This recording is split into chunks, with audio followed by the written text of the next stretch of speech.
Uh, Hey, welcome back, everybody. It's been a little while since I did one of these. Actually, maybe a little while since you've seen one. I have one done that I have to publish yet. And today I'm here with Jerome Armstrong. This is the second conversation I'm having with Jerome.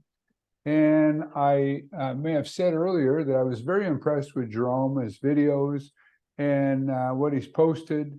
And a little bit later in the podcast, I want to go over one of the specific YouTube videos that he went. We'll share the screen and just hit the pause button on and off and talk about that.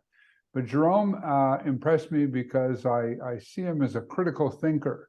And he really has come at strength training from the point of view of intelligently looking at things. He looks at studies. He does so much more thoroughly than I do. Admittedly, I'm a bit of a second-hander in terms of I wait for people like himself to do it and try to find good sources and then listen to what they have to say. And he'll dissect them. He won't just read the summary of the study or the headline of somebody quoting the study. He'll go into it and he'll see whether or not it was done, whether there was a large enough sampling, whether it was truly double blind, whether the terms were defined properly, et cetera, et cetera. And so I'm very impressed and actually grateful for the people who take the time to do that. And so recently I reached out to Jerome again, and I discovered that Jerome is planning on competing in a natural bodybuilding contest later in November of this year. And I've decided in about April next year to compete actually in the same organization in Syracuse, New York, the OBC, which I guess stands for what is it's Bodybuilding Council, I would think. I'm not sure what the O stands for. I'm not entirely sure either. Anyways, they seem to be a very well-organized organization and well done, and I've been impressed by them. And one thing that's interesting is that Jerome is preparing for this contest using a carnivore diet, which he'll tell us a little bit more about, but if I understand correctly, has little, if any, carbohydrate, which sort of goes against not only the mainstream of nutrition in general, but the mainstream of what you typically hear as a bodybuilder's diet. But before I get any further, Jerome, I know that you run a business called 18-Minute Fitness where you train people, and I think you do consulting work as well. Can you just give us a little bit of background, introduce yourself? Sure. The elevator pitch is my name is Jerome Armstrong. I own a one-on-one personal training studio called 18-Minute Fitness. As a general starting point, my clients train once a week for maybe 15 to 20 minutes, hence the name 18-Minute Fitness. I use high intensity training in my studio. I've been a proponent of this style of exercise for about 6 years now. And I came to HIIT via Mike Menser. And once that fire was essentially stoked, I suppose the rest is history. It kind of set me down a path, and here I am today speaking with you, of course. Cool.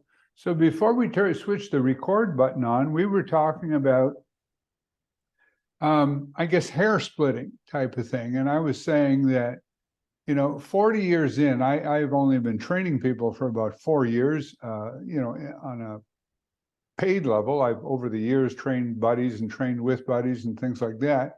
And after 40 years, I've sort of come to, I'm going to hesitate to use the word conclusion, but maybe closer to a realization that a lot of the things that I've looked at over the years, and I think I had to go through that journey to get to where I am today, to realize that at the end of the day, there's a lot of hair splitting, that as long as somebody is training reasonably intelligently with enough intensity and allowing for recovery, and they're training the major muscle groups, that after that, the differences become very, very incremental, if even, insignificant.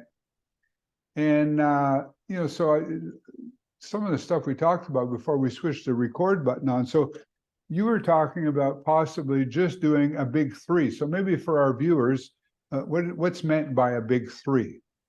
Sure. I just want to start by saying that I feel the same way.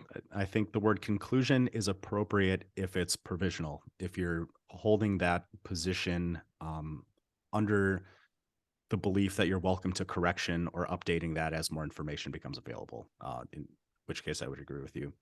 By a big three, I essentially mean that if you're doing some kind of compound leg exercise, like a leg press, squat, or a hip hinging movement, paired with some kind of compound upper body pushing movement, like a chest press, shoulder press, or a upper body pulling movement, seated row, pull over, pull down type movement.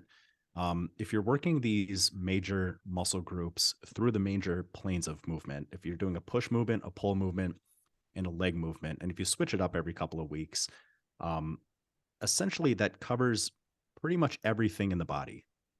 In a sense, what else is there? You could split hairs and say, well, you're not quite getting, direct forearm development, calves, abdominals, and lower back, arguably, but there are ways to perform only 3 sets in one workout and still work those muscle groups. And we don't have to dive into those specifics unless you want to, but I'm doing current contest prep, and I've similarly, the longer I've trained high intensity training and the more clients I have, the more inclined I'm to believe that a big three type workout done at whatever frequency somebody is capable of recovering from is essentially probably pretty close to the terminus in terms of strength training and bodybuilding for most individuals. Um, if you're working three basic movements with enough intensity and you give your body the time and recovery resources that it needs, that's probably about as good as it's going to get. And to use a terminology that you said earlier, going beyond that, really trying to optimize, I think is splitting hairs. And I think big three is probably going to get you 98, 99% of the way there. So somebody could argue to be, I'll sort of play the devil's advocate a little bit, a couple of things. Sure. So some people could argue that, if you're competing at a very high level, the difference between placing and not placing might be that difference between the 98 and 100%, right? That's one sort of approach. The other one, I've heard, and I'm paraphrasing, so if Drew Bay listens to this and I am paraphrasing him incorrectly, then he can correct me. But I seem to remember reading that he was saying that if you don't work the smaller muscle groups, such as, your tibia and your calves and your wrists, and maybe the argument could be made for neck for other reasons, that the protein synthesis that will happen in the larger groups, that it may come from these other smaller groups because of, it'll just go to where it's most needed. And so you may actually lose in the other areas. And that by working those areas, you're making sure that the protein synthesis happening in the larger muscle groups isn't at the expense of the others.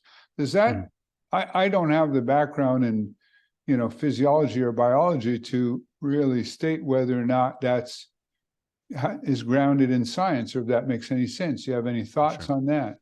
Yeah, to touch on the first point, with everything that goes into bodybuilding, especially the number of radical strategies that people often employ in peak week to try and look as good as possible on the day of the show, not even accounting for genetic differences that may let some people have, bigger muscle groups, better symmetry, not including how you may pose on that day. I really think the effect, the little bit you may gain from doing some of these smaller muscle groups with what you bring to the stage that day is probably pales in comparison to all of the other factors like nutrition, rest. If you're competing enhanced, I mean, if you're a professional bodybuilder, maybe competing on the national level stage, I would grant for the sake of argument that, yeah, you probably want to make sure you're hitting everything. But for most local and probably even state level competitors who aren't genetic freaks and just want to look significantly better than average on the day of the show, I don't think hitting every single muscle group over an appropriate time frame is that important. With the second point, I would have to give that some more thought. And I think where Drew is coming from with that is back in 1967, there was a study done by a scientist named Goldberg who took lab rats and he cut the gastrocnemius of the lower leg to expose the soleus underneath. And he ran them on a treadmill. He gave them no food and he chemically castrated them. And he found that despite having no hormonal support and no food and essentially very little rest, I think he kept them awake too, the soleus grew. but that growth came at the expense of other muscles that were used far less, shrinking and essentially providing the Right. substrate to facilitate growth in the soleus. Um, so I understand where he's coming from with that, and I suppose without giving it more thought, it makes sense, and I would superficially be inclined to agree. To me, the real question is, okay, yes, for now, but how big of a difference does that really make? And again, given all the other myriad of factors that go into how someone looks on the day of the competition, um, I'm not inclined to believe that it would make a significant difference in lieu of things like hydration. Somebody drinks too much water or not enough, so it messes up their electrolytes. Right. Someone gets bad sleep and their cortisol is elevated and they're retaining water. Someone has, too much diuretics and they flush it out. They have too many carbs and they bloat.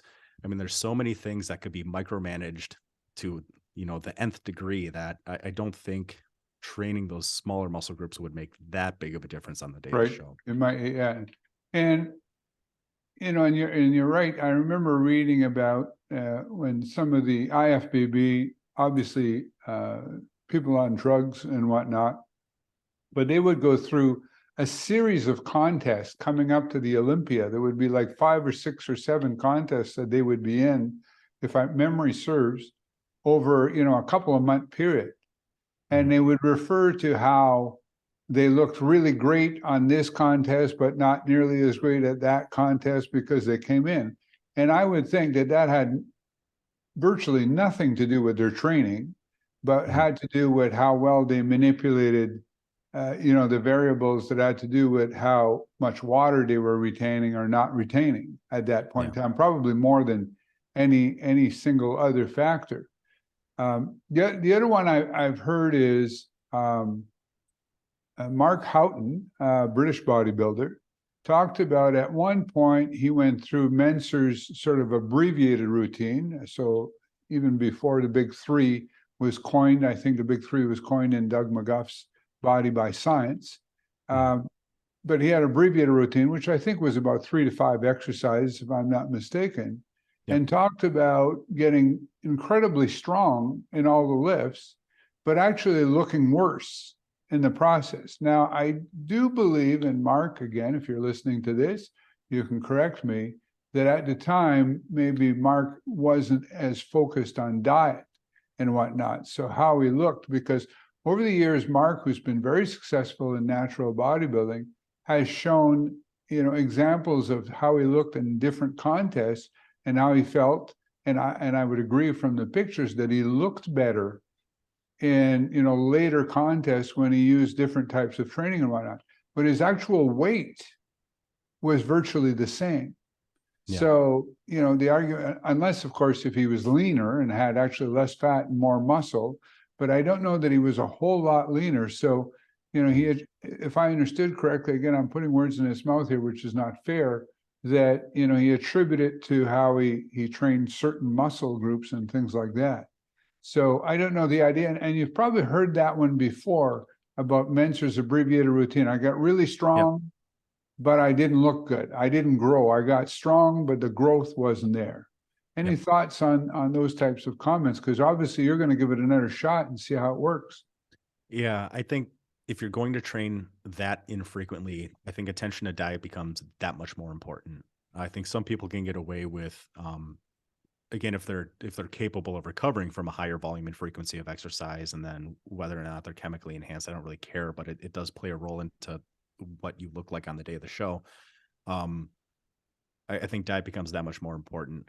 To play devil's advocate a little bit on that point, if you look at bodybuilding, all along the spectrum of competition from amateur all the way up to professional, training is probably the one aspect that has the most variety across all competitors.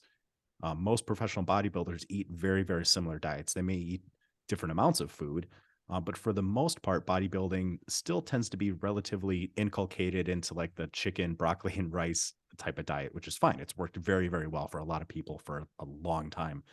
Um, but training is all over the place. Some Right. people train very high volume and frequency. Some people train far, far less. And when you look at physiques on the day of the show, if you were to just line up all of these individuals, you couldn't look at someone and tell how they train based on their Right. physique. So in that regard, with all the factors that go into it, um, yeah, I think if I'm only training, once a week with a big three type workout, it's going to be critical that I'm extremely consistent with my diet. But at the same time, we brought him up by name. Look at how lean Drew Bay is right now, and Drew, compared to most individuals, I think he's 50 or just under 50. He just Um, turned 50, yeah, yeah, right around eight or percent will body, be when he competes. right around 8% body fat. Looks incredible. Exercises what, maybe an hour a week, Right. um, and has just paid very close attention to his diet for a long enough period of time to let these adaptations happen. And Drew looks fantastic. And I wouldn't take away a thing from him for all that. So, um, could Drew have gotten, or anybody have gotten that same result doing a big three type workout if their consistency with their diet was good enough? Yeah, but I do think if you're going to work out, especially if you're drastically cutting your volume and frequency compared to what you were doing, for most individuals, you're probably going to have to pay much closer attention to your diet. I think another distinction that should be made in before putting the big three and Menser's abbreviated routine in the same sort of pot is that, and you can correct me here if you know better, is that the big three doesn't necessarily entail the incredible lack of frequency that Menser, because Menser towards the end, in some points, was talking about people only doing a workout every 14 or even 20 days or Yeah. whatnot. And his answer was, of course, and when progress stalled, add another rest day and add another rest day. Whereas the logical conclusion, you would have been training, like 4 times a year. I don't Yeah. think he ever advocated that. Right. Whereas the big three, it doesn't necessarily entail that. The only other thing that, one of the things that Mark and I'm actually looking at getting Mark to help me with my preparation for my contest, Mark Houghton. Sure. And he pointed out, I thought was good advice, is that on a stage, silhouette matters, right? Mm. In terms of how you come across. And of course, posing is a big part of that, but also, the narrow waist and the wide shoulders Yep. contributes to the silhouette. So if you can either through posing or through working, but then in the big three, you could very easily maybe spend a little more time on overhead press than chest presses if you wanted to really more of a bit more emphasis on the shoulders in Mhm. order to get that silhouette. Yep. Because I don't think contests are won by forearms, right? They Right. tend to be won by, well, a lot of silhouette is an important part of it. Now, going to as a carnivore is if you're getting coaching from somebody who has competed without carbs, and how is the manipulation of the diet going to happen, particularly as you get really close to the contest, to try to get, and maybe for viewers explain that, because when people retain water and glycogen, their muscles look fuller and they actually look bigger and more muscular. Yep. However, beyond a certain point, what happens is they're said to look smooth because the definition, the separation between the various muscles becomes harder to see. And in a bodybuilding contest, that's an element of judging. If, on the other hand, your water is depleted too much, then you're not holding enough glycogen, and you may have great definition or cuts, as they say in the bodybuilding word. You may be very cut, but you could also look flat or look small. And Yep. people have traditionally sort of manipulated that. I mean, not referring to people who use diuretics and things like that, but let's just Right. stick to the natural way of doing it, which is a manipulation of carbohydrate and water intake Mhm. in order to try to get, they call it peaking, in order to have that perfect balance exactly on the day of, or even on the hour of the contest, because how somebody looks in the morning could be different than how they look at night. Yep. So how does that work without carbs? Sure. And just to, if I could give the cliff noted version of the contemporary approach as a point to contrast kind of how we're going to address it on the carnivore diet. Um, normal normal bodybuilding, you follow your diet all the way to peak week. Most people, I think, conventionally follow a sodium loading and like drinking lots of water, and then you cut back on both significantly before the contest last couple of days. And at least my old mentor would load potassium starting the day before the show, and a couple of days before the show, um, you keep your calorie count the same, but you increase the amount of simple carbohydrates that you're consuming, all the way up to about 80% carbohydrate. The thought process with that is, you're right. You want to keep your muscle glycogen full. You want to keep your muscles full and volumized, and you're cutting water and you're cutting sodium to try and drop the extracellular fluid down as low as possible. Between your muscles and your skin, there's fluid. It's not just a little bit of fat, and the fat should pretty much all be gone at that point, anyways. You have more sodium outside the cell than on the inside, and so you cut the sodium back, and then the day or so before the show, you potassium load because you have more potassium inside your cells compared to outside. So that kind of helps volumize the muscles a little bit. Right. So on top of eating more carbohydrates a couple days before the show, decreasing water, decreasing sodium, and increasing potassium, you get this ideally where you're trying to volumize the cell with potassium and carbohydrates, load your glycogen stores, and cut down on that extracellular sodium and water to get that paper thin skin, at least in theory. Right. The problem with that, and what I'm more inclined to believe now, and the approach that we're going to take is, unless you've done a number of contests and really know how your body responds, extreme manipulation of any one of those variables, water, sodium, potassium, salt, can have drastic and disastrous effects on the day of the show.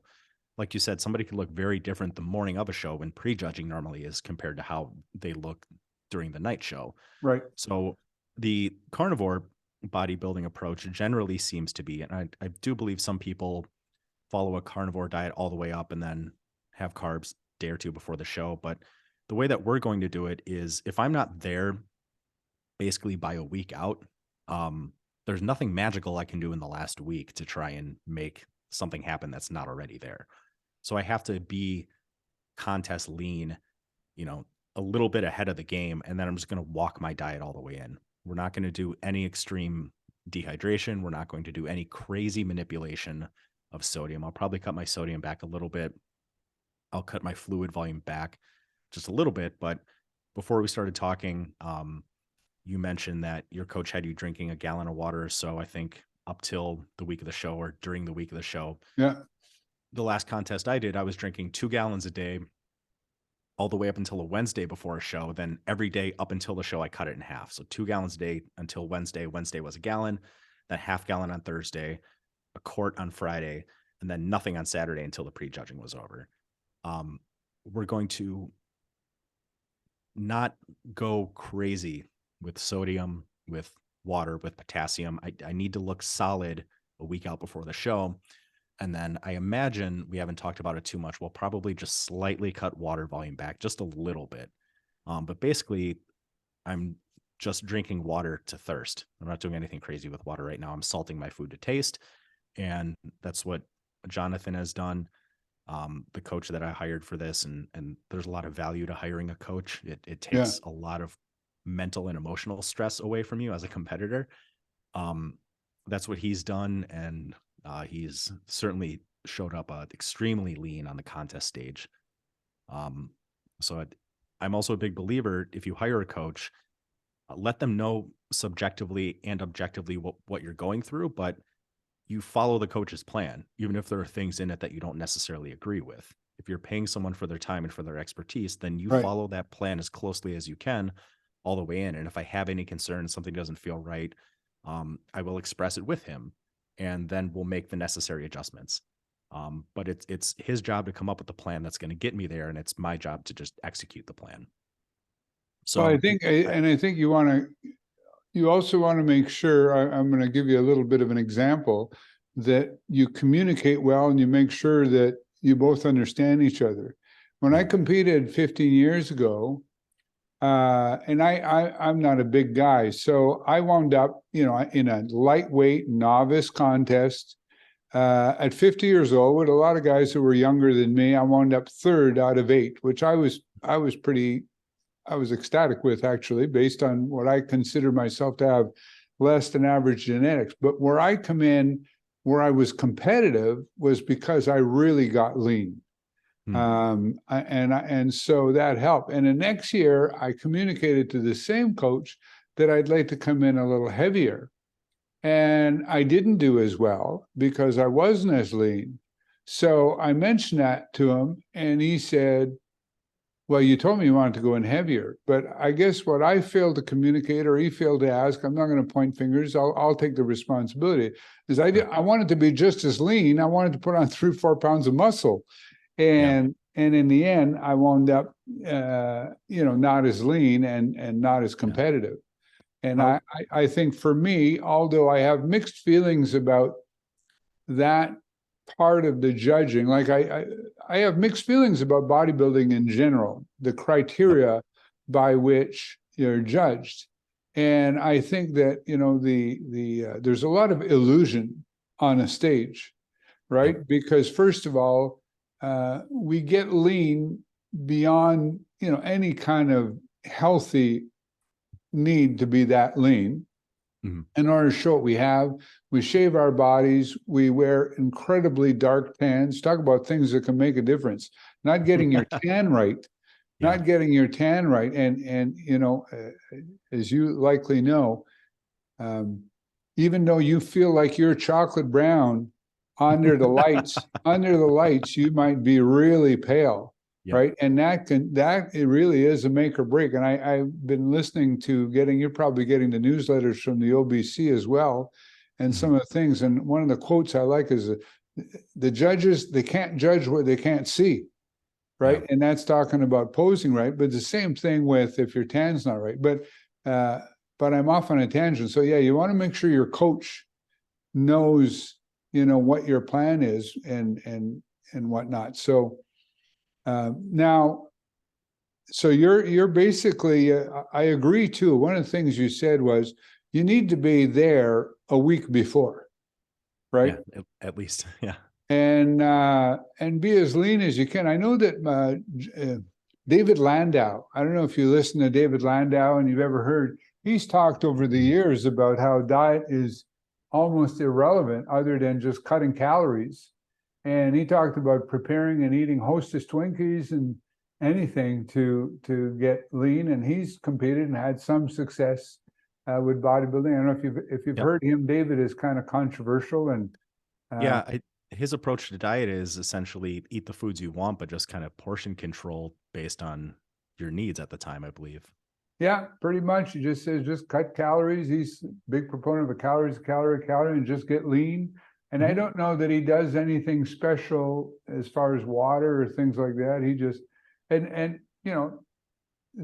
far be it from me to be sort of an expert on that type of thing. So this time is carnivore, but you're doing, so what does your routine look like now? You're not doing a big three, so you're doing a more typical high intensity couple times a week?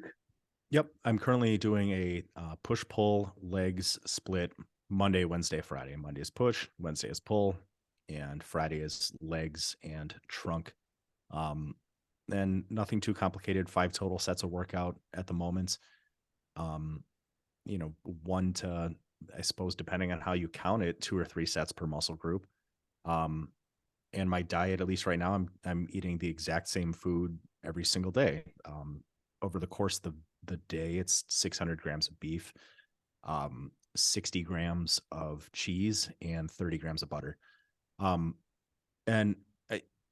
Counting calories does work. I would agree that approach works. And I don't want to dive into it too deeply now, unless you wanted to. I'm a bigger fan of counting macros than calories. Right. But both ways are ways to approximate food intake. And as long as, that food intake is gradually going down as necessary, you'll continue to lose body fat. So it's a horse apiece in a sense. Well, I think one of the things, of course, we're talking about a bodybuilding contest, but just, body composition improvements in general. So, most of our clients are never going to join or compete in a bodybuilding contest, but many of them would like to lose fat. Yep. And over the years, for me, and I could be extrapolating what works for me onto other people. And if other people can have success without doing this, then great for them. But there has to be, in my opinion, if you're serious about losing fat, and particularly keeping it off long term, there has to be some sort of measuring. Yep. Whatever you're measuring, there has to be tracking, there has to be measuring. It's a pain in the butt, but I fail to see, because I've tried, I every now and then I post things on Facebook. Yep. And then, my memories come up and I realize I've been dieting for like 15 years on and off, and I've tried different things to get away from tracking, intermittent fasting, whatever it is, just focus on this, focus on that. And many of them work for a while. Yep. And I may have a bona fide eating disorder from doing this for so long, but sooner or later, it seems like my gluttony or lack of willpower, whatever it is, eventually, like intermittent fasting worked for a while. And then I realized that, what, if I put my mind to it, it's not very hard. I can fit in too much food in a 6-hour window. Sure. Yeah. Yeah. It's definitely not too hard. Because you start to play games with yourself and you start to say, well, I hit my fast. And so now I can eat what I want. And, I only have an hour left in my eating window. So, geez, let's get some more food in because I've got to go 16 hours. Right. And that's, I'm playing games with it, type of thing. So at the end of the day, I think tracking in some way, shape, or form, whether you're using an app, whether you're counting calories, macronutrient, or whether what some people do is they cook a bunch of food in advance and then they freeze portions and it'll do the whole week type of thing. Or, some people eat, Michelina dinners or something, whatever, or, the various, network marketing companies that typically will tell you have a shake for breakfast, a shake for lunch, and then have a reasonable meal. They all have one thing in common. There's some way, shape, or form, there's tracking going on.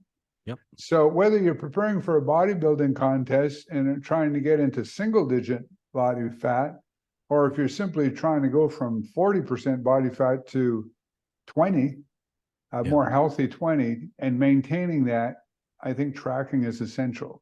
So some people might be listening to this. What can I learn from this? Well, it's kind of the same principles, except maybe taken to more of an extreme for a bodybuilding contest, right? Exactly. So I said you have a PowerPoint presentation that I'd like you to share with, and it's basically, what was the name of it again? Forgive me. Sure. I did what's called a Pecha Kucha style presentation. It was big a number of years ago, but basically it's 20 slides and you get 20 seconds per slide. And I believe this style of presentation, there used to be Pecha Kucha nights where you could go to like a coffee shop and sign up your presentation, and there'd be tons of different presentations all night. And each one is 7 minutes or so. Right. So you could learn a lot from a lot of different people about different topics in a very quick and kind of entertaining way. So I thought it would be fun to do that with kind of my business, how I train people, and some basics about why I diet the way I do. So what I thought we'd do today is take a deeper dive. In other words, if you share it, we go through a slide and we pause between slides and then just chat a bit about each slide and maybe ask, I'll ask questions or you might elaborate. Maybe I'll challenge the odd thing and go from there. And I thought that might be interesting because I thought it was really well done. Thank you. Let me pull that up. If it's okay with you, we'll skip the boring slides where I just talk about me. Okay. I don't know if anyone's too terribly interested in that. I'll leave that to you. All right, I appreciate that. Oh, so when you're sharing, by the way, and the bottom left of your screen, that's okay. Actually, there is no sound to this, so never mind. If there was music or talking in it, you'd have to make sure the sound sharing was also there, but there's none of that in there. Okay. Okay, can you still see? Okay, there we go. I pulled it up. It should be a little bit bigger on the screen now. I'll fast forward, skipping through all the stuff about me. And one thing about you, I think you have a picture coming up here of you when you first started, and where you were at one point quite heavy in your weight, right? Yeah, I was 297 pounds at one point, and that was at the time I was a volunteer firefighter. I was trying to work my way up corporate America. I was in college full time, and my daughter was like 2 or 3, and I just didn't have time to go to the gym the way that I used to, 5 days a week for 45 to 60 minutes at a session. So and maybe we'll talk about it more when we get there, but I literally turned to Mike Mentzer's heavy duty as a last resort because it was all I had time to do in terms of strength Right. training. And that set me down a path. But at least this first one, this is just kind of an enumeration of my business, 18-minute Yeah. fitness, personal training studio. I know super slow is a Ken Hutchins trademark terminology, so maybe I should change that on this slide. But I say that because people that are kind of from our camp or our mindset kind of understand what that is. We use mostly machines, one set to failure, 60 to maybe 180 seconds time under load, very, very slow repetitions. I generally train people once a week as a good starting point for most people. And the purpose of this presentation was really to dive into the specifics of why I kind of follow that protocol. This is kind of a Mike Mentzer thing. I needed a slide, so I talked about how there can only be one valid theory of any aspect of reality. A theory is a set of abstract principles that purports to be a valid description of reality and or a guide to human interaction. And I give the example of Newtonian physics worked for hundreds of years to describe motion on Earth, but what they found is it wasn't the most accurate in describing celestial bodies in outer space. The equations, while accurate on the small scale, couldn't correctly articulate the reasons why we saw some of the things that we did in the skies. So that was later replaced by relativity, which Einstein invented. Right. No two theories The can be point being, whatever the correct theory is, there can only be one. right. There's only one reality, so there can only be one most accurate description of reality. This is kind of, again, from our camp, so I feel like I don't need to dwell on this too long. The purpose of exercise is to safely, effectively, and efficiently inroad musculature to try and obtain the positive benefits of exercise.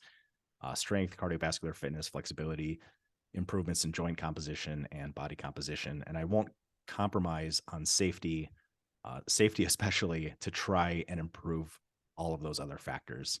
And Right. it's something that I'm a bit spicy when it comes to some other personal trainers and fitness professionals in the area, because one example that I go to is I will not hold a loaded weight, especially a barbell, over someone's head, neck, or spine.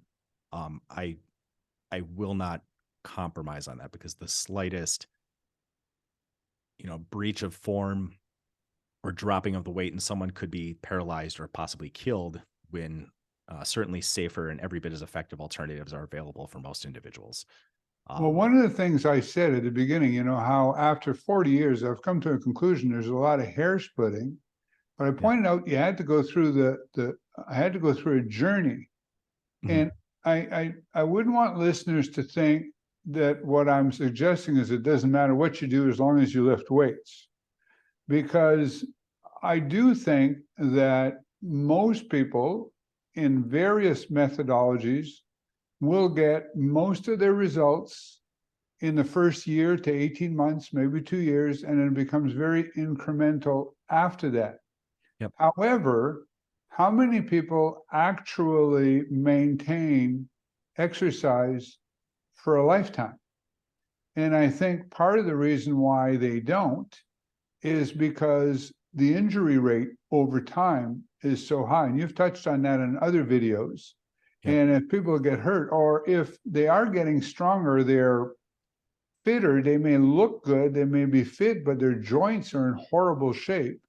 But most people, some people will stick with that, but most people won't, and they'll stop. So either the time commitment or the safety aspect is the limiting factor, which is why I still would argue that, abbreviated type of high intensity training that we do is superior, not because I think it'll give people necessarily superior results over that first year or two, but because it can be sustained over a lifetime. And no matter how good something works in the short term, if it can't be sustained over a lifetime, it is, to me, by definition, inferior. Yeah. And an injury is, the antithesis of what somebody's trying to do with proper strength training. Exactly. I did another presentation. I think it was per capita, some of the highest risk of injuries. Number 1 was Olympic lifting. Number 2 was powerlifting, and number 3 was American football. So when you Really? see, So when you see American footballers on, every level doing Olympic lifts and power lifts in the gym, it's a scary idea. And I agree. And I would, even if I was to have that conversation with someone, I would just I would say, listen, let's just say that high intensity training isn't as effective. But you're right. If it is safer and it produces less wear and tear on the body over a long enough period of time, it can be performed across a lifetime and over a long enough span of time. Like, there are genetic limits to how strong you can get and how much muscle you can build. Um, so as long as you're making progress over time, you're eventually going to either hit that limit or get very, very close to it. So even if I granted that high intensity training wasn't as effective, and I think it's every bit as effective, if it can be safely performed across a lifetime, then it's orders of magnitude, more preferable than conventional strength training. And I think we're on the same page exactly with that. And even, among people in the HIIT community, where I hear people talk about twice a week's better than once a week, things like that, I like your choice of words, as long as you're making progress. Yeah. And, if in fact you are training for a specific event, then the idea of one thing getting you to a certain point or a certain result in less time becomes a factor. But if you're training for life, which is 99% of people, Yep. then as long as you're making progress and you continue to make progress, then that's what I mean by coming to the point where who cares if one thing's a little bit better than the other? As long as you're not going backwards, you're not hurting yourself and you're sticking with it. Yeah. And So, and that becomes that much more important, not only the longer somebody trains, but in a lot of ways, the older they get as well. I don't know with your clients, but I have 3 people over the age of 80. right. And one of them, my 82-year-old, is using the same amount of weight. She was able to build enough strength to where she's every bit as strong on every single exercise as one of my female clients who's in her 50s. And Right. and granted, comparing 2 people is still kind of apples and oranges, but for someone to essentially regain strength of someone, 20 years their junior is significant. Mm-hmm. And likely might he be comparable or superior to a 25, 30, or 35-year-old untrained person. Yeah. I would Yeah. suspect probably superior. And I imagine you've experienced this as well. The longer you train people, depending on their experience, you get a pretty good idea at being able to ballpark where most people are going to be, for a number of exercises for your first kind of time you put them through a workout. And granted, you always start a little bit light, but you get pretty good at eyeballing somebody and hearing their story and figuring out, you can get those weights pretty close and have them really dialed in within, the workout or two. Mm-hmm. All right. Sorry for that tangent. Should I get back to That's the all right. No, that's presentation? good. That's why we're here. All right. So I put this slide up because I know that the way you and I train within the strength training community is very niche. It's not popular. It probably never will be popular. And I've given presentations that have referenced all these studies in greater detail, but I wanted a slide to point out that high intensity training, the way that we do it, is every bit as effective as conventional exercise for hypertrophy, which is muscular growth, power and endurance, strength.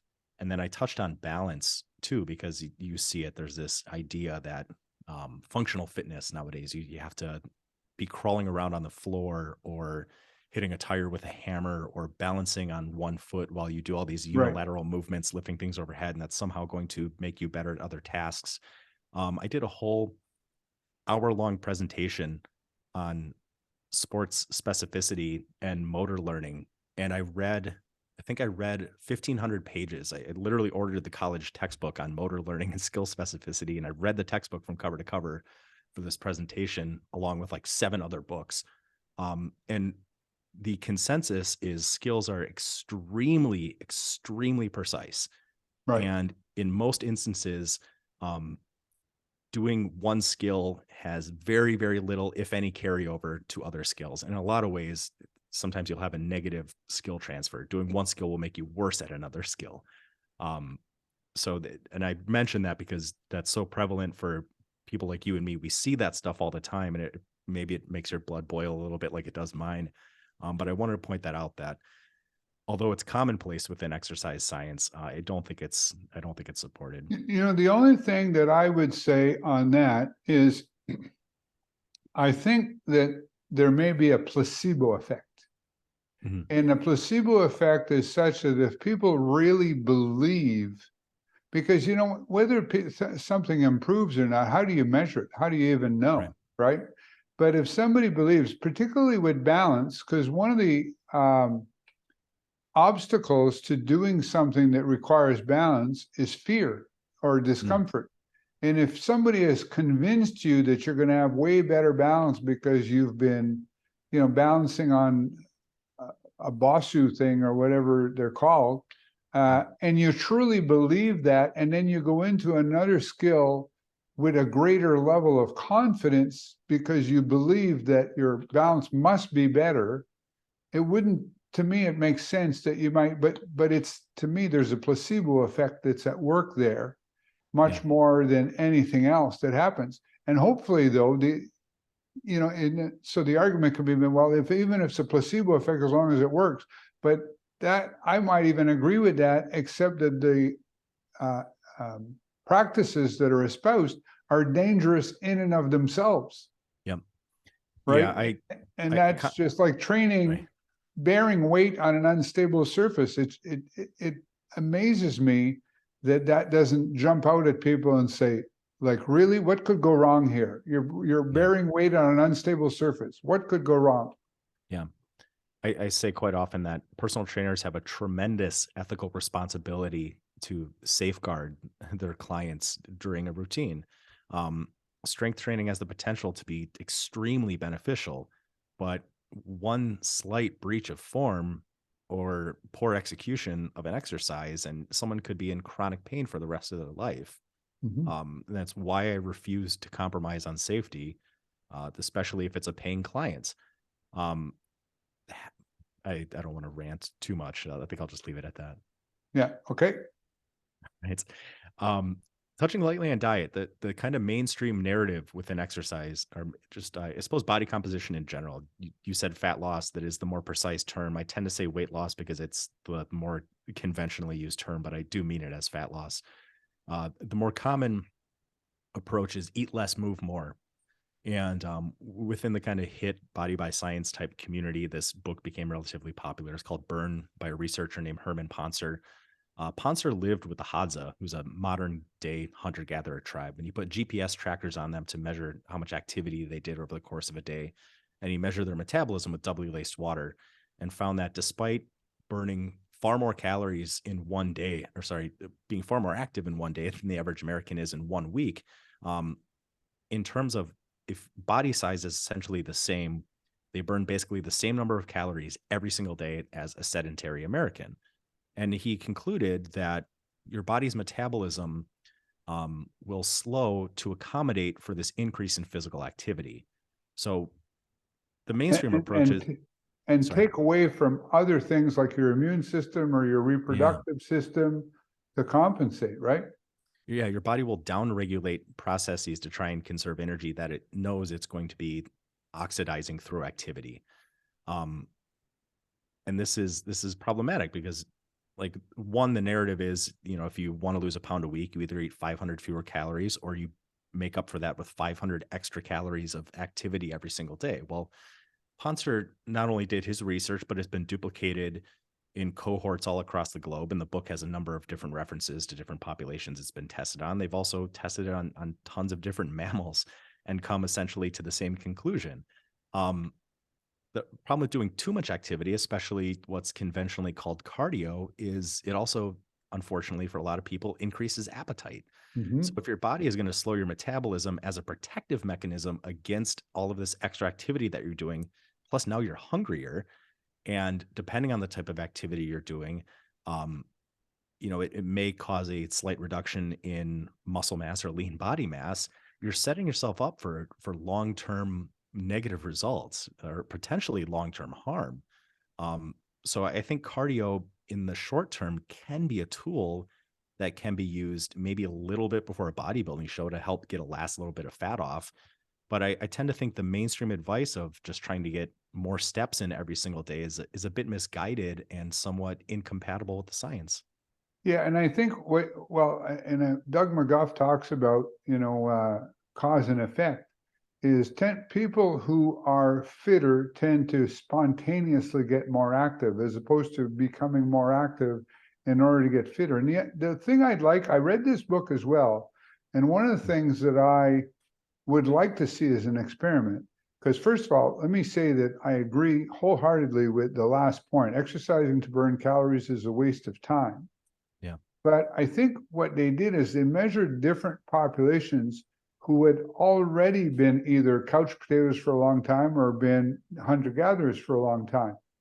And so the idea, as I understand it, is your metabolism adjusts similar to your body temperature. Whereas, if you're cold, you shiver, and if you're warm, you sweat and things like that to keep it at a certain level. And if it goes outside that level, then it's going to be, you're in trouble. But I suspect that it takes place over a longer period of time. An experiment would have to bear this out. In other words, if you were a couch potato and you suddenly became more active, I think you would, in the short term, create a caloric deficit. And notwithstanding that your appetite would go up, but very quickly, once your body adjusts, you would hit a plateau. But then what people typically do then is they say, well, then I need to run more. Yeah. And they do more and more. And that's where they quickly come to, I like Drew Bass says, it's like trying to empty a swimming pool with a coffee cup in the rain. Because it becomes, but I do think that activity contributes, and not a lot of activity, just simply, getting up often during the day, not necessarily strenuously, things like that, tells your body, at least I've heard this and it makes sense to me, it tells your body that you're not hibernating and that it's okay to release fat. Because I think if you're excessively sedentary, your body might interpret that as sort of a hibernation and a signal that it should hoard fat. So anyways, those are my comments on this slide. Yeah, I could see that. The book actually mentions a group of, it was only like 13 women, so take it with a grain of salt, that I think went from being sedentary to training for a half marathon over the course of, I think, 6 months. Right. And while you're right, there was an acute calorie increase and increase in metabolic rate acutely, it wasn't nearly as much as the standard model would approximate. It ended up being something like 200 extra calories a day, despite being far, far, far more active. So it did factor in, just not nearly as much as the mainstream narrative would tell you. And in my experience, when I think about people that push carts for 8 hours a day at grocery stores or like a Costco, I mean, like, these people work their ass off just pushing line after line after line of carts. And a lot of people, when I used to work at Costco, would get a job at the company and they would lose 10, 15 pounds over the course of maybe 3 months, and then it would just stop. And, whether that's some kind of metabolic adaptation happening, or maybe they're just eating a little bit more and it's kind of balancing it out, who knows? But I tend to think if the mainstream narrative were true, highly physically active jobs, people that are roofers, manual laborers, pushing carts all day, these would be dangerous jobs to have, because these people would essentially waste away to nothing. Right. If we burned as many calories through activity as we are essentially led to believe. Yeah. Well, even if you bought into the burn calorie thing, even the best estimate says that you can, run, I don't know the numbers there, you can run a couple miles with the calories inside a small piece of chocolate cake. So it's a whole lot easier, even if it was true, it's a whole lot easier to just not have the cake in the first place than it is to do it as calories. Now, people go to this thing, well, I'm going to have pizza and 6 beers, so tomorrow I'll just spend an extra half hour in the treadmill. So no matter, even if you buy into it, the math just doesn't work, right? Yeah. And we see how well that mindset works for a lot of people, especially here in the States. It's not going very well. That's right. So I can't vouch for Canada. There's no such thing as cardio. This is a picture of what's known as the Randall Cycle. And I have this picture up on this slide and the next slide. But When I say there's no such thing as cardio, Doug McGuff has a much better video. He explains it in greater detail on Body by Science. But the way we should be thinking of metabolism is they're gears in a gearbox. You can't just do one type of activity that's going to completely isolate the aerobic portion of cellular metabolism. So much of our metabolism runs on substrate that is kind of the end result of other metabolic processes. So all physical activity, all cardio, what we think of as cardio, requires muscular contraction. Because of the rapid ATP draw, almost all of the ATP used during muscular contraction happens from glycolysis. Well, glycolysis produces pyruvate. The pyruvate gets shuttled into the mitochondria through the pyruvate dehydrogenase complex, goes through the Krebs cycle, produces ATP, and then goes through the electron transport chain. So strength training or cardio both require muscular contraction. Strength training is able to target more muscle on a much more intense level and therefore has a higher glycolytic draw. But that pyruvate still has to be metabolized. So when you get a lot of lactic acid is kind of a storage form of pyruvate from glycolysis. Some pyruvate goes into your mitochondria, some is converted into lactic acid. That lactic acid goes into the bloodstream, goes through a process called the Cori cycle, where it goes to the liver, is converted back into glucose, goes back into the blood, and then your cells can take it up again, reconvert it into glycogen, and use it for glycolysis again. But properly conducted strength training is cardio, because you can only get that pyruvate in your mitochondria so fast. And that's going to be limited by the amount of enzymes that you have, the 3 enzymes that constitute the pyruvate dehydrogenase complex. So if your muscles are burning, if you have that lactic acid building up, you're essentially getting, the best aerobic part of that exercise as you can. And again, like McGuff explains all of this in much better detail in Body by Science. He also covers it in the end of one of his speeches at the 21 convention. And he's talked about it in one of his interviews with Drew Bay. So those are 3 excellent resources that'll explain it in much greater detail than I just did. Well, and people like Peter Attia talk about this so-called zone 2 training. Yeah. Which, when I recently had a consultation with Doug McGuff, and when I asked him about zone 2 training, he said, well, you and I are doing zone 2 training right now during this consultation call.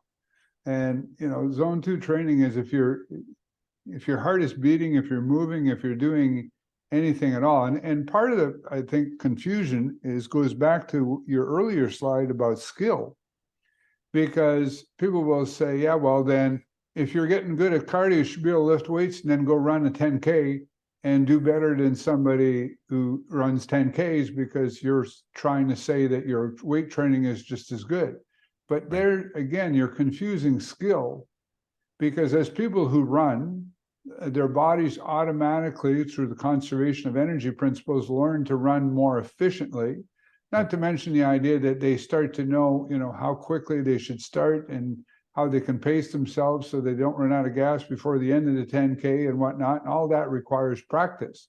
But that is the demonstration of how well you are at the 10K, which people take that and say, well, that's cardiovascular fitness. That's one and the same, but it's really not.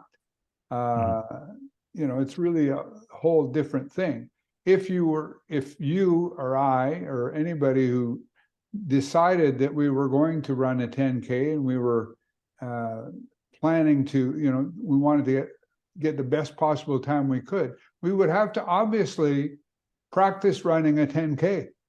Yep. But we would likely do it with far less running than the typical person would do, because what we would be trying to do, we'd have to do some, because we have to let our bodies, I say, develop the skill. But I think anything that you do repeatedly, your body, through conservation of energy, finds ways to get you more efficient at it. Yep. Right? Yep. So, because I heard said one time, if you ran, let's for a second here forget about ruining your knees and your hips and your low back. But if you ran a mile 3 times a week and always ran in exactly 8 minutes and never attempted to improve your time, just simply kept running that same 8-minute mile 3 times a week for 10 years, and let's assume that you somehow miraculously didn't wreck your knees or whatnot, you would be in worse condition at the end of 10 years than you were at the beginning. Although the mile might feel easier because all that's happened is your body has just become more and more efficient at running. So you're doing it with less and less effort over time. Yeah. And McGuff points out that a lot of the improvements that we attribute to cardiovascular training, we think it's our heart and our blood vessels are getting a lot better at this one precise task, but a lot of it's peripheral. It's in the muscle. Our body's upregulating certain enzymes. Yeah. And I did a presentation, that same presentation on skill specificity. I talk about how motor learning is the more you do a very precise or exact task, all of the neurons that are involved get more efficient at that neuromuscular pathway. And the more those neurons are used, they become myelinated, which allows for a faster transmission of an action potential. Right. So yeah, the more you do one precise task, the better you get at that precise task. And if you took somebody who was a cyclist, who was in very, very good cardiovascular conditioning for cycling, and you put them on a track and you had them run sprints, or you put them in a swimming pool and had them swim, they would probably get gassed very quickly. Right. You know, it doesn't mean they're in terrible shape. They're probably in fantastic shape, but yeah, skills are extremely specific. And if I was to run, and my daughter's school does 5Ks and 10Ks on occasion, another motor learning specialist, Brent Rushall, did a number of articles talking about ultra short race pace conditioning. And he worked with high level swimmers, and he had them figure out what pace they needed to swim at to be competitive or achieve on a very high level. And he would only have them swim at that pace, doing intervals essentially as long as they could. And then once their speed dropped off, precipitously downwards past a certain point, then they were done training. And they kept training in that zone that they were going to be anticipating on the day of the competition.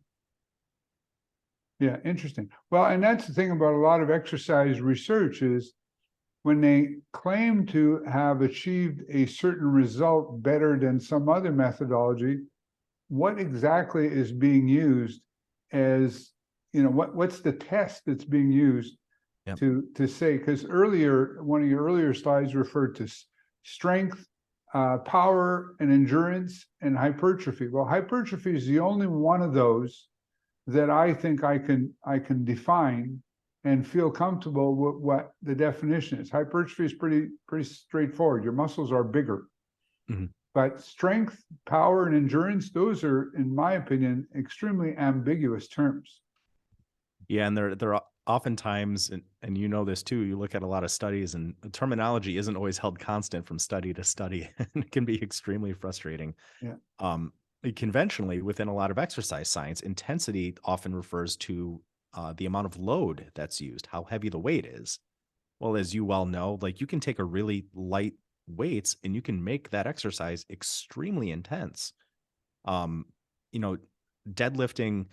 315 pounds one time is a heavier load, but deadlifting 225 pounds 10 times is going to be significantly more intense, even though it's a lighter weight.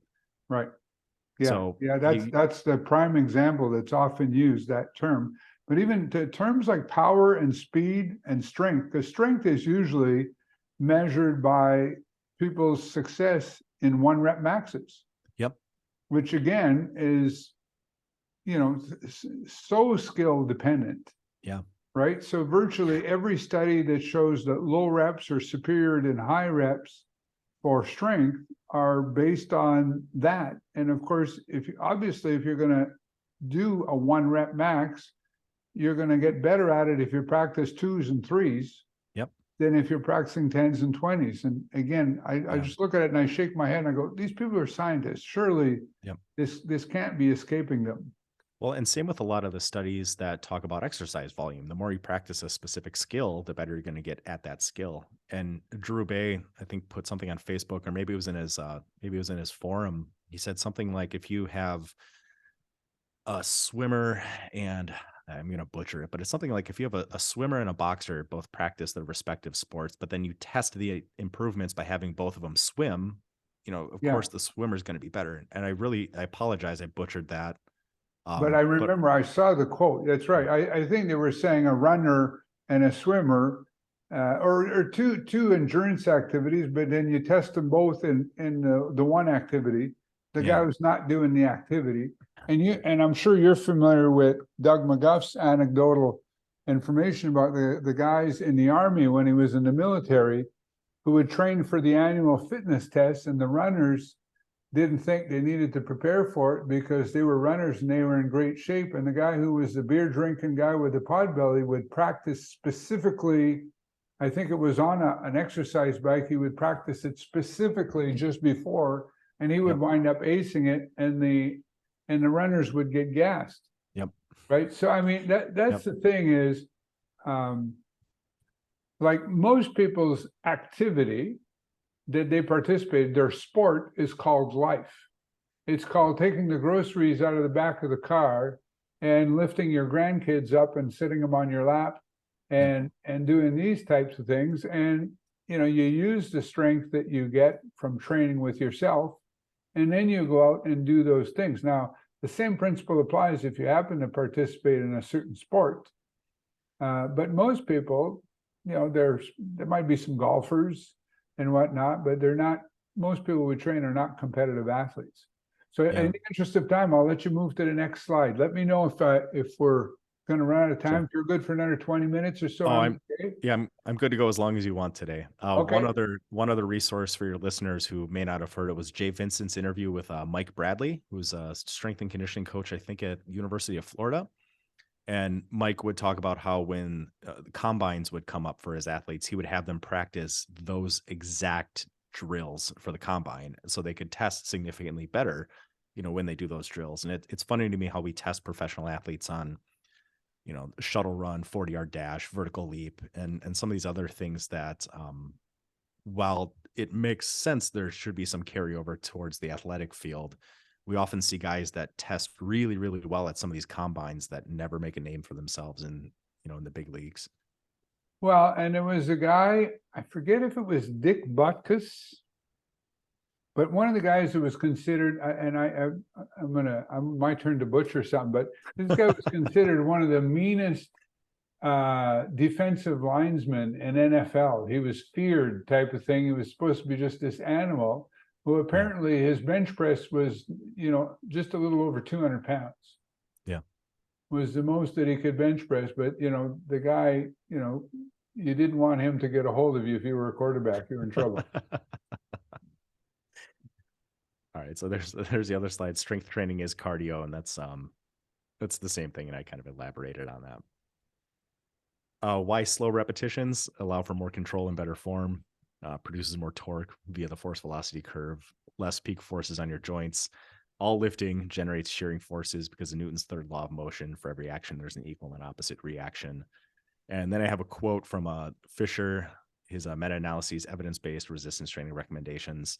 Explosive movements are not recommended as they present a higher injury risk and no greater benefit than slow controlled weight training. And slow repetitions might be the single greatest delineating factor with high intensity training compared to more conventional approaches towards strength training. Slow reps seems to be the one that most people get caught up on. But it's something that I'm sure you and I could talk about till we're blue in the face, but most people, when they express interest in my studio, I bring everybody in for 2 or 3 free workouts. And if they want 3 or 4, I'll give them 3 or 4 because we could talk until we're blue in the face, but I really think until somebody actually gets on a machine and tries slow repetitions near the point of momentary muscular failure, we could talk and talk and talk and talk, but you have to kind of experience it for yourself. Yeah, the light comes on. Yeah. So I the longer I do this, the less I try and talk, and the more I'm trying to give away as many just free training sessions as I can. And I probably sign up 90% of people that come in for a free workout. Right. So I'm more than happy to just say, yeah, you want 2, 3, 4, 5 free workouts? Fine. Just get in here. Why only one set? And again, this is another factor that really separates high intensity training. And even within HIIT, there's some people that say, if you can't generate enough intensity with one set, do 2 or 3. And I kind of lean that direction too. But here's another quote. I think it's from that same James Fisher meta-analyses. We recommend that appreciably the same muscular strength and endurance adaptations can be obtained by performing one single set to momentary muscular failure. And years ago, when I got my American Council on Exercise personal trainer certificate, and I haven't kept up with that, but they said the first set counts for about 80% of the results.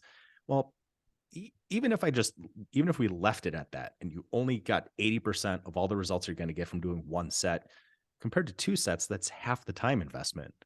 Mhm. It's half the wear and tear on your joints in one set. So even if I stuck with that number and I think it properly performed, it's much higher than 80%. Their number was from doing conventional exercise. Um, think about how much more time efficient and how much less wear and tear it is on your body by only doing one set compared to multiple sets. Well, and I will agree with this slide, but I'll qualify a little bit. One of the things that the idea of low volume and high volume and sets, because you said earlier, and I'm about the same place, I think 60 to 180 seconds of time under load during that. Whereas most of the people who are doing multiple sets are lifting quicker. Yep. And I'm being very charitable when I say 2 seconds up, 2 seconds down, because most Mhm. of them are doing it even faster than that. So if they're doing 10 reps, as an example, that's 40 seconds.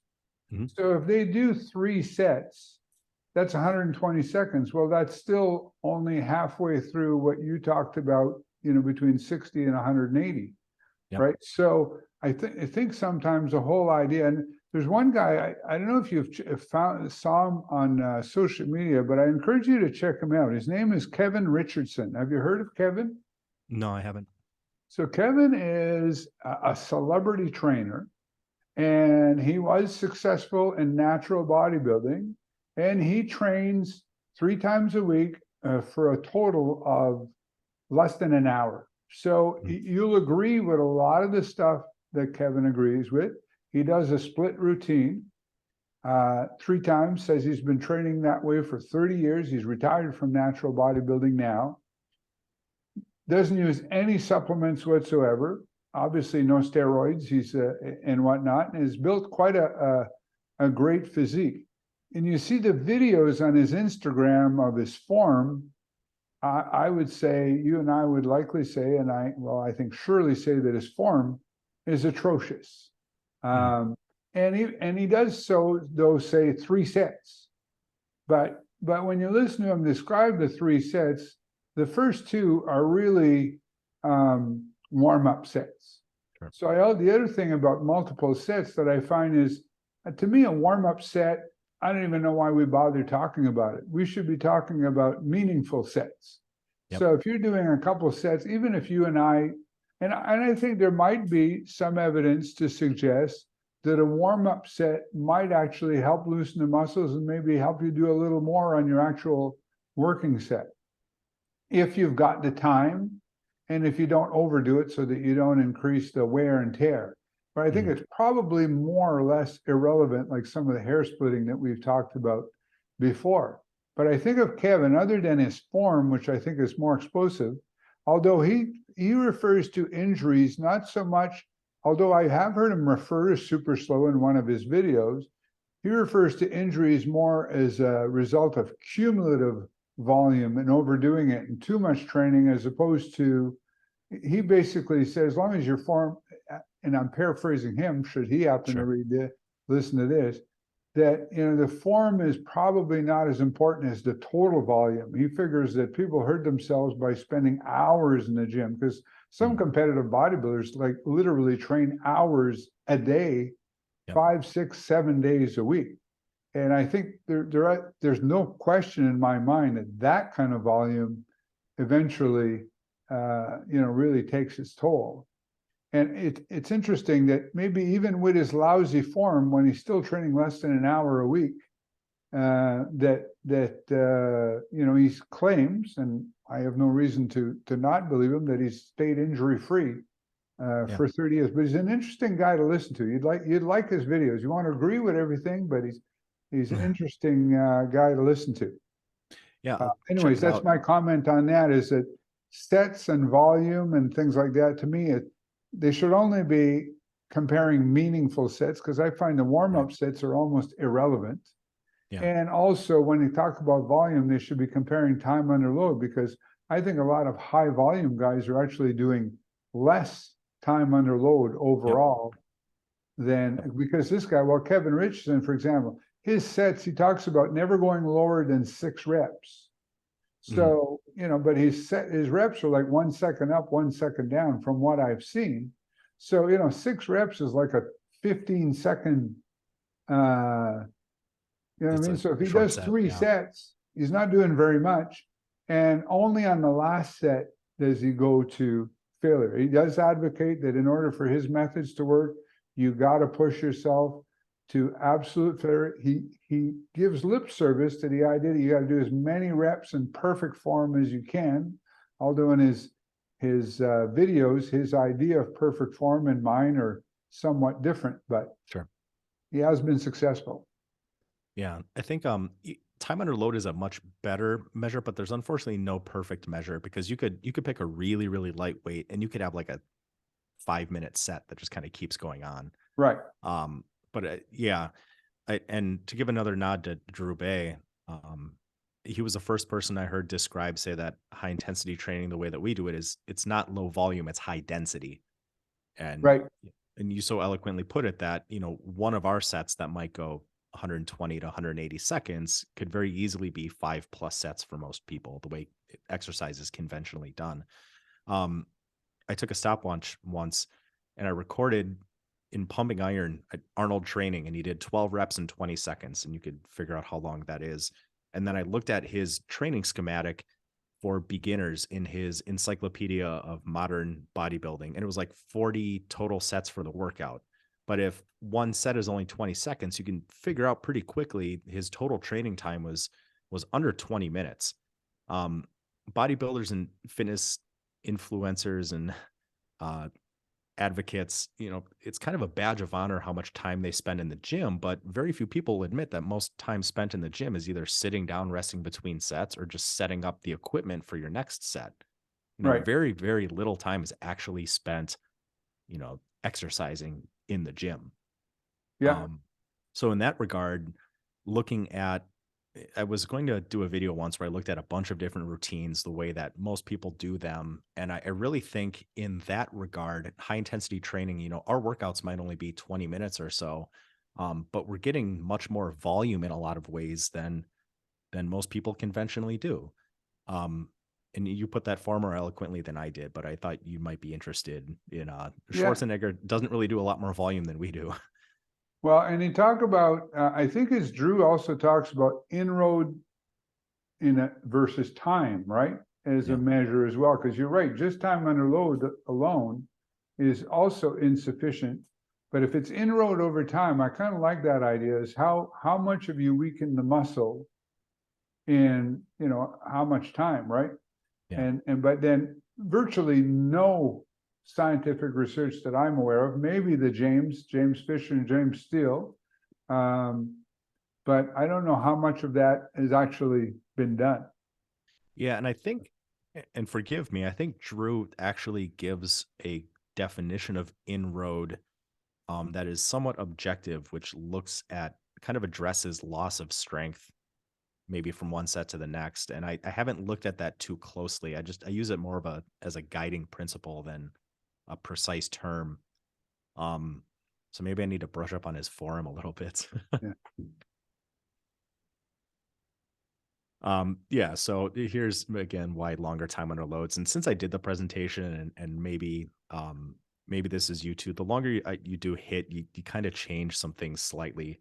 I have some exercises now. I used to be, when I first opened this studio, I was really rigid. The second somebody could hit 90 seconds on their own, I increased the weight by the smallest amount possible on their next exercise or their next week or their next workout. For some people, I'm finding that I think they do a little bit better if I push some of these sets between 2 or 3 minutes, especially on the leg press for a lot of people. Right. So don't get too caught up in the 60 to 90 seconds. Nowadays, I push most sets 2 minutes. And then sometimes if I do, forced reps with a client, I'll stretch it a little bit closer to 3. But essentially, if your sets are too short, it's high force production, which could potentially be hell on the joints, and it may not be long enough to adequately recruit all of the muscle fibers that you're trying to recruit. And Right. if your set is too long, some of your slower twitch muscle fibers might be able to recover before you're really tapping into those fast twitch muscle fibers that are capable of more growth than the slow twitch. So there's kind of a Goldilocks zone. So Probably about this was one of the slides when I first saw this presentation that I was going to comment on, but I don't need to because you obviously have arrived at the same conclusion as I was. I was going to talk about that same seemed a little rigid, but I yeah, would like for listeners, as far as how muscle fiber types are recruited, for you to explain, if you could briefly, Henneman's size principle that you refer to in the second bullet. sure. Henneman's size principle is also known as the principle of orderly recruitment. Basically, for any task, your muscles will recruit the smallest, weakest muscle fibers first. And as those fibers fatigue, more fibers are recruited. And as those fatigue, bigger, stronger fibers are recruited. So the only way that you can recruit not only as many muscle fibers as you're capable of recruiting, but also the biggest, strongest muscle fibers that you have is to fully fatigue at least as many as you can volitionally, um, all of the smaller, weaker fibers before that. In short, it's the physiologic principle that underpins the idea that intensity is the primary driver of muscular growth. So, and going back to earlier slides about explosive training, because I believe that some of the reasoning behind those who do advocate explosive training is that they want to try to recruit all the muscle fibers simultaneously. And my understanding is that explosive training can do that to some degree. And that's one of the reasons why it is so dangerous, is because by recruiting so many muscle fibers simultaneously, you are able to produce force on your joints, ligaments, and tendons that is truly dangerous, as opposed to when you do it through, a set that lasts whatever, let's say 100 seconds, where you're recruiting those high level fibers just towards the end of the set as you reach failure. By that point in time, the other fibers have fatigued, and even though you are working as hard as you possibly can, the actual force on the joints, ligaments, and tendons is no greater than when you first started the set. Yep. And in a lot of ways, it's probably even lower. Um, Right. so yeah, and I've seen that too. If you're very, very heavy or extremely explosive movements can recruit faster twitch or potentially more fibers all across the spectrum. But I'm also reminded of a lot of professional football players that, especially like stand up defensive ends or outside linebackers, that habitually have hamstring issues. And they're standing up and they're going from 0 to 100 in like a dead sprint as fast as they can. And they're constantly, Clay Matthews is the linebacker that comes to mind for the Green Bay Packers because I'm in Wisconsin, who his first couple of years in the league was really explosive and thinking like, man, this guy is a maniac. And then he started having hamstring issues and he never recovered. He definitely lost a step. Yes, even if you can recruit all of those fibers through an extremely explosive movement, you need to make a value judgment on the potential risk. And if you can recruit all of the muscle fibers in a much safer and controlled manner, then you should do just that, unless you need to train in that specific exact activity for whatever it is you're performing. Well, and the other thing too is, of course, a lot of research, because research happens where there's money to pay for the research, Yeah. and professional sports involves large amounts of money, right? Mhm. And so a lot of research is done to see about the improvement of professional athletes in order to win championships, which are worth millions and millions of dollars. And and and so the idea is they're trying to trying to make a football player more explosive by getting them to train explosively. Yep. Whereas even if it were true that doing that was good, I mean, it brings into play, this would be a whole other thing. I've thought about this as a separate sort of podcast, and I won't go too far in this tangent about the over glorification of sports in our society.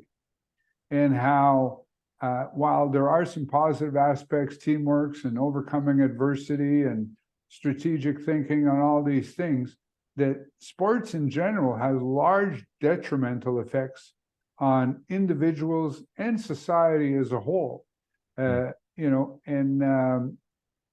people, most people, I'm going to stop this tangent here, but most people couldn't tell you how, for example, using the United States, your country as an example, if you're going to ask them how, what does Congress do, and what do people in the what are the president's powers, and what is the division of power between states and federal and stuff like that?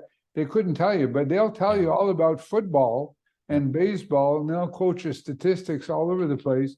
Meanwhile, are not really involved with other things. But anyways, tangent. I'll root, because that one could go really far.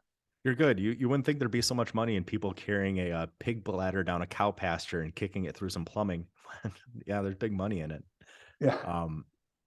Exactly. It's with respect to government, and I am a big fan of a lot of your Facebook posts on government, but people get the type of government we deserve. Yeah, I suppose, in a sense, for better or worse. But yeah, you raise an excellent point. Something like when Congress's approval rating here in the United States is hovering right around 18%, something needs to change. And I don't. So so you're getting people, they're spending money in research to get people to do something better, which arguably, from the point of view of health and wellness, is debatable whether they should be doing it at all. Yeah. I mean, there's a few people, and they entertain us, and I mean, kudos to the incredibly talented people who are the best in the world at what they do, and they work and everything that they put into that. But the vast majority of people who get involved with those sports will never make a living at it. People will never pay to see them play, yet they're still exposing themselves to the same wear and tear on their bodies to do that. And recreation is part of it, and that's an important part of quality of life too. But I'm not saying it's all bad. I just think it's disproportionate glorified in our society. Yeah, that's fair. And to use bodybuilding as an analog, people are very quick to point out that bodybuilders are not only genetically gifted, but most of the time they're chemically enhanced, and the average trainee should not attempt to diet and train the same way as a professional bodybuilder should. Yet we see very similar approaches in sports. I went to a very small high school, and we trained using the same strength and conditioning program that like a D1 high-level college program used, just because this is what the successful people are doing. So surely it must work. Well, right. When you're a really, really small school and we only have 13 kids on our entire football team of average genetics, it's a mistake to try and treat everybody like they're an elite athlete. Right. So, why only once per week? We kind of touched on this earlier. Fisher, in his meta-analysis, showed no greater benefit to training more than once to twice a week if training properly. Another study, and I didn't reference that here. Trained men that are used to training at higher frequencies could benefit from decreasing training frequency when pursuing muscular hypertrophy. I'll have to find that study. It was one study that suggested people might actually have better hypertrophic benefits by reducing training frequency. One of the things I saw, I don't know if you listened to the podcast for Discover Strength, which is Luke Carlson's organization. And James Fisher was on there, and he was being interviewed by the guy who does, I'm forgetting his name now. I have his book. It's called How to Look Good Naked. I just can't remember the guy's name off the top of my head. Sure. And they talked about, what can you do to beat plateaus and keep progress going and things like that. And there were some good things in the podcast, but there was one thing that I found was disappointing. Luke Carlson, states that he's yet to see anybody who can handle twice a week training.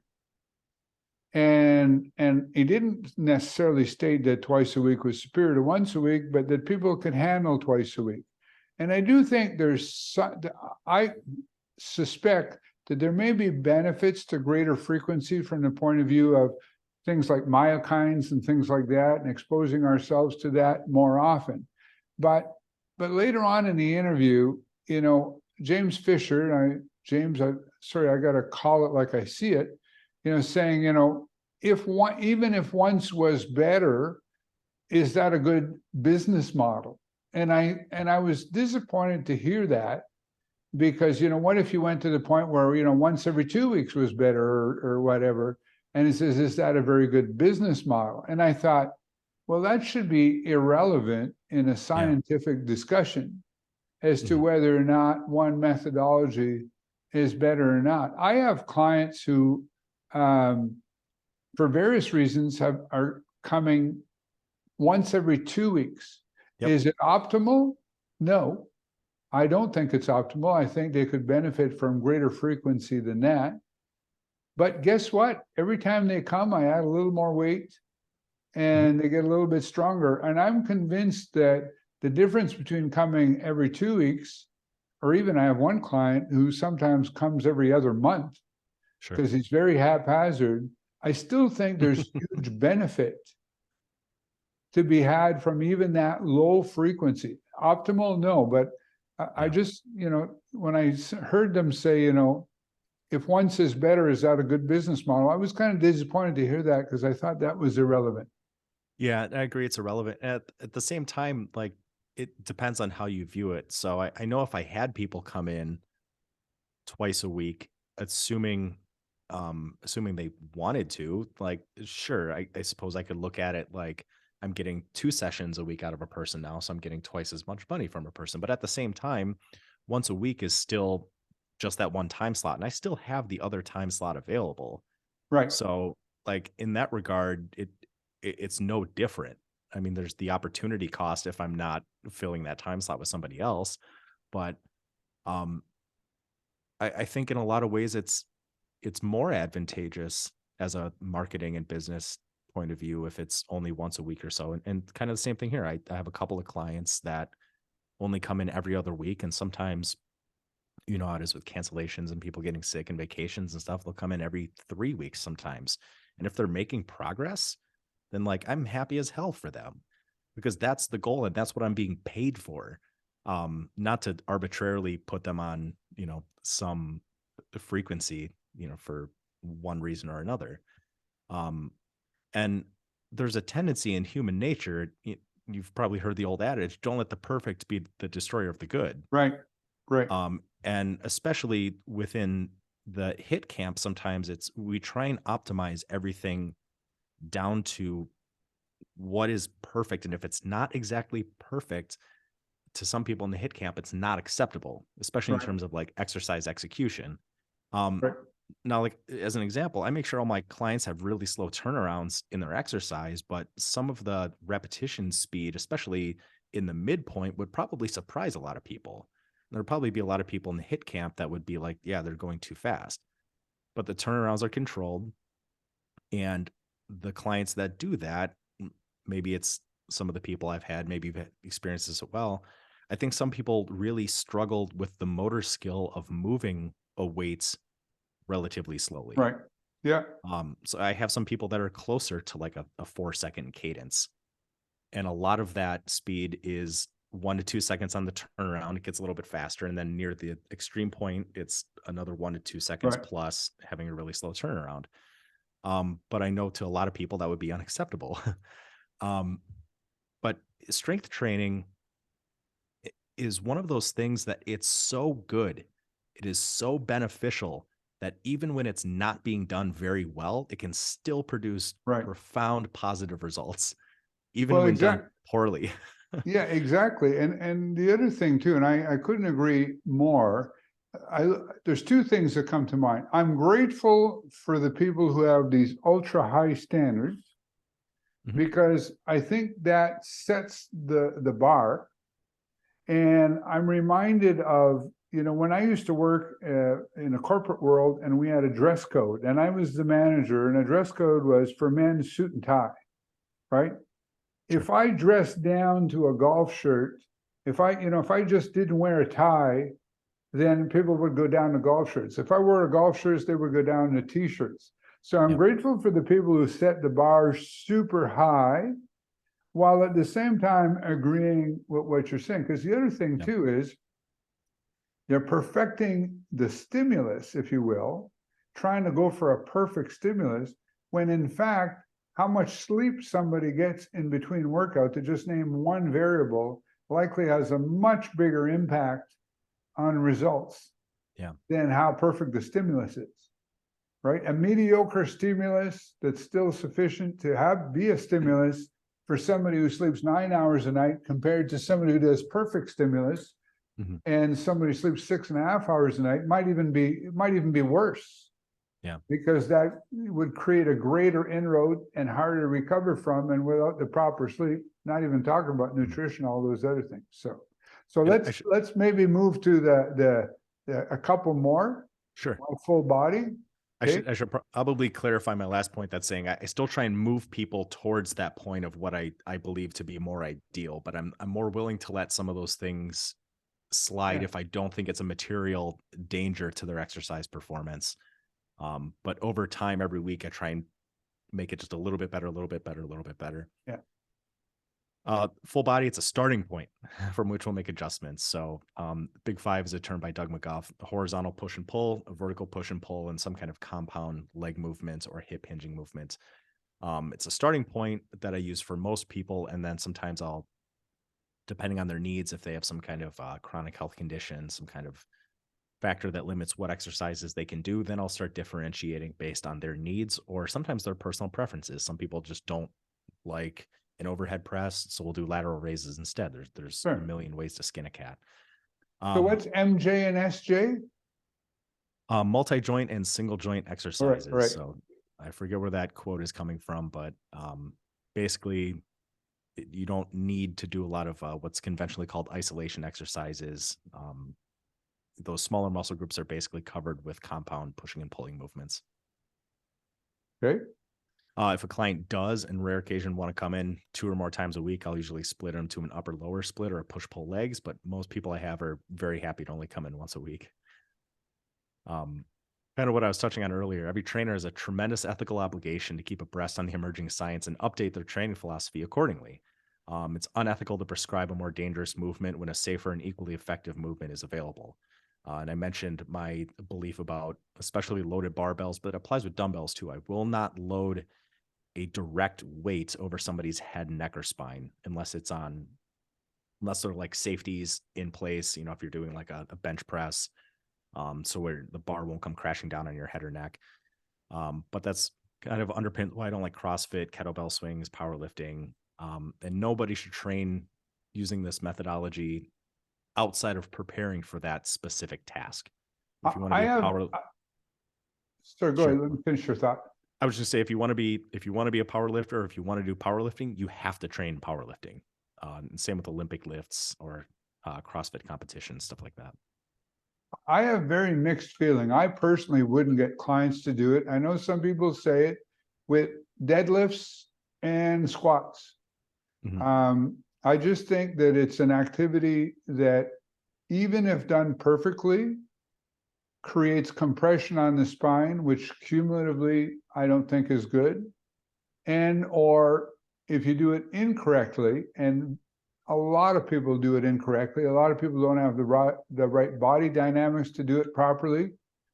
Like I shouldn't say body dynamics, but the leverage points, their legs are long or whatever it is to do it. And while some people have argued if it's done correctly, they're very safe, my comeback to that is you only have to get it wrong one time.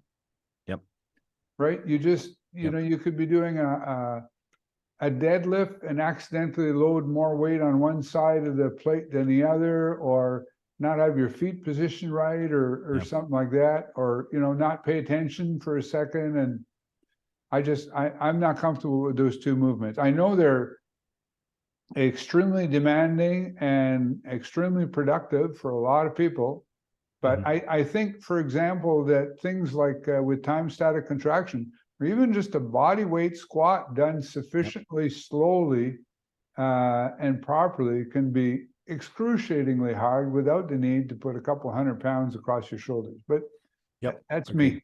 I will not do I don't do deadlifts, and I will not have a client do a deadlift. And the only squat variations that I do with people are bodyweight squats, wall squats with a bench set right under their butt, like 2 or 3 inches tops, so that when their legs fatigue, they just end up sitting down. Yeah. And I haven't done it with someone, but if somebody wants to do a goblet squat where they're holding a dumbbell or something in front of their chest, um, I would allow that, but I would do it the same way that I essentially have them do body weight squats. But I think you're right. A properly performed body weight squat, I think most people would really struggle to hit an appreciable time under load if they're doing a body weight squat properly. Yeah. A goblet squat or a hip belt squat, I can see that. Yep. But putting the bar over the shoulders or the deadlift, like I say, I did deadlifts. Man, to this day, no question in my mind, most demanding exercise I've ever done in my life. Mhm. But I did, but I also hurt myself, and that's maybe where my bias comes from. And I hurt myself with a really light weight, Yeah. so it wasn't even a heavy weight. Well, and to me, I don't see the point with the massive amount of risk that comes with the deadlift when if you have a hyperextension bench or you have a decent low back machine, um, those are good enough. And if you have a trainer, you could do a time static contraction lumbar extension or torso Right. extension. Yeah. I have a massage table at my studio that I use for a lot of people for time static contraction activities because some people you can't put them on the ground. If they have bad knees, and Right. I'm not going to take my 87-year-old and put her on the ground. It's easier to have her sit on a table and then slowly position her, for some of these activities. Yeah. It's a good idea. Yeah, and actually I got the table donated to me. It came for free at the cost of a couple of training sessions, so I'm pretty proud of that one. Um, but I don't see the point, especially in a deadlift. There's too much that could potentially go wrong. Now, if someone wants to say if it's performed properly, it's safe, sure. Yeah, but that goes for every exercise, but it doesn't mean that every exercise is essentially permissible. Right. There's if someone's doing a behind the head tricep extension, that's a lot of external rotation on the shoulder. If you lay down and do skull crushers to the side of your head, or just have a decent, tricep machine, it's going to be every bit as effective, but it's going to be a lot safer position for the body. Yeah.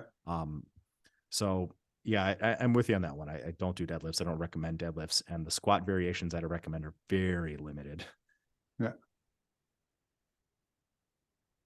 Functional fitness, I gave some examples here. I have an 82-year-old that after about 3 months no longer needed her 4-point walker. 81-year-old who improved posture. I have a mom of 4 with rheumatoid arthritis who can now run around and play with their kids. I have a 70-year-old who avoided shoulder surgery with shoulder traction. And a massive shout out to Ken Hutchins and Yeah. his work with that. Also the book by John Kirsch on shoulder traction. I've consulted with someone who had fibromyalgia and chronic fatigue syndrome that was bedridden most of the day that now is able to come into the studio and do some light exercise. But for her, just being able to get out of her house is a huge victory. Right. So, I mean, really, when you look at some of these case studies, and I'm sure you have some, and a lot of people in the HIIT space, this is far more common than uncommon for a lot of people kind of in our camp. What's more functional than that, than being able to, like you said earlier, pick up your grandkid and sit him on your lap, or be able to dig in your garden, or the client I have that works in a steel mill that can easily start pulling some of these girders with one arm when he used to have to do it with two, and it would really wear on his shoulders. That's more functional than, crawling around on the floor like a bear. Right. So just a couple case studies of, this is Alex Fergus. I remember Alex reading about Fergus. him. Yep. For those who don't know, he won the 2016 PaleoFX CrossFit Games doing Doug McGuff's Big 5 Body by Science workout just once a week with no additional exercise. That was a client of mine on the left, lost 50 pounds in 6 months. Towards the end of our time together, he was only doing 6 sets every 10 to 14 days. And he doubled to tripled his strength on every single lift while losing 50 pounds. That's me on the right. Um, the picture on the left, well, me on the left was I was 297 pounds. I was just before Easter after my daughter was born. And that was maybe a year and a half later at my gym exercising, probably no more than 30 minutes a week. The So, best, so I have a yeah, question. Actually, sure, it's a question part A, part B. sure. Are there people, and do you feel you're one of them, who have a natural preponderance towards obesity? Yes. Okay. Part B, do those people, if they can get the fat off, have better, I know this is a huge generalization, but would it be possible that some of the same thing that gives them the preponderance towards obesity also gives them a preponderance towards more muscle mass as well? I would speculate that some of the factors perhaps. So, and what I mean by that is people that I think have a preponderance towards obesity probably have a little bit slower metabolism. Maybe they produce less thyroid hormone, for example. Um, if your metabolic rate is extremely high, you're going to have a hard time putting on muscle mass. You're just be constantly churning through energy. We all know Right. people that are stick thin and eat like a horse and can seemingly never put a pound on. Um, and I tend to think that, if someone's metabolism is like that, it's going to be really hard to put muscle on. And if their metabolism is a little bit slower, I think it's probably a little easier to put muscle on, provided they don't get too carried away with diet and eating too much food. So I would lean in that direction. So one of the things that I won't say I disagree, I'm just going to say that my experience hasn't been the same, Sure. is Doug McGuff talked about, I think it was an MRI or some sort of a body scan on Yep. obese people, and assuming that these people would show a lot of muscle along with a lot of fat, and Mhm. being surprised that many of them were really under muscled. Yep. Now, he was using much more sophisticated equipment. I'm using, these scales, these body composition scales that are based on the electronic resistance type of thing. Yep. What I've found is that my obese clients also have a lot of muscle Mhm. in general, especially the men Yep. type of thing. And as they lose the fat, those who have been successful in losing fat, it does show that they're losing muscle as well. Now, and from what I understand, the studies I've seen is if you can lose, 3 or 4 pounds of fat for every pound of muscle, you're doing good. You're Mhm. doing well, right? And if you obviously the dream is to lose fat while gaining muscle, but in my experience, a lot of those people are already fairly muscular. Sure. And even if they did lose some muscle at the end, they would still be more muscular than the average person. So kind of goes against what Doug talked about in the MRI about some of the people being, and I'm sure there's people like that. Yep. But of course, maybe I'm working with blue collar people or whatnot who are heavy, but still do a fair amount of manual labor. Yeah, so I think he was talking about kind of a nutrient partitioning that happens where I think more specifically within the context of insulin resistance, um, muscle cells can essentially be somewhat starved, and your fat cells can continue to grow. So Right. somebody can be eating too much food, your muscles are essentially starving, and your fat cells are growing. And for my speculation as far as why that happens, I'd have to go back to my slide on the Randall cycle, and maybe that's a casual conversation for another time. Doug elaborated on it briefly. When your cells are essentially replete with energy, they kind of lock the door from the inside to try and not let any more energy substrate in. This is essentially called the Randall cycle. Um, and because of that, triglycerides and sugar accumulate in the blood and it's kind of forced into fat cells. So your muscles kind of lock the door from within because they're full on with energy substrate, and they especially don't want any more glucose because the potential for glycative damage increases significantly. And that has to go somewhere because chronically elevated blood sugar is acutely and chronically toxic, and your fat cells kind of become the reservoir for Right. of all of this. So, um, I guess I was thinking solely if you had a patient that was a little bit heavier that lost a significant amount of weights, just the context of them having a little bit slower of a metabolic rate is probably more conducive to building muscle than somebody who has a very fast metabolic rate. Um, but So I think, this is, I actually, this is, we're gone in 2 hours now. So this is probably, so I'm thinking this is one of the last slides, right? Because I actually do yeah, have this a is, client who's going to come in. okay. Um, is there more slides or is this close to the I last think this slide? is pretty much the end. This is It's just me just talking about the business. So yeah.